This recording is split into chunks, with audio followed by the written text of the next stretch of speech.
স্বাগতম সবাইকে আমার ভিডিওতে। এখানে পাওয়ার টিলার দিয়ে শুকনা জমি চাষ করা হচ্ছে।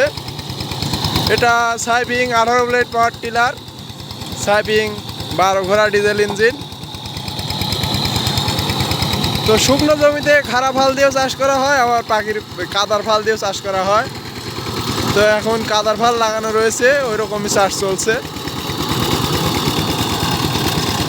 গাড়িটা 2002 সালের গাড়ি, ইঞ্জিনও 2002 সালের গাড়ি, অনেক পুরাতন গাড়ি, তারপরেও এখনও খুব ভালোই সার্ভিস দিয়ে যাচ্ছে।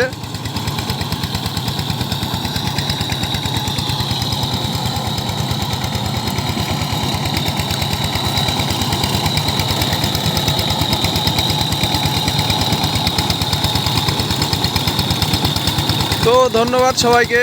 আরও এরকম ভিডিও পেতে হলে অবশ্যই আমার ফেসবুক পেজ থেকে দেখে থাকলে পেজটিকে ফলো করুন, এবং ইউটিউব চ্যানেল থেকে দেখে থাকলে চ্যানেলটিকে সাবস্ক্রাইব করুন।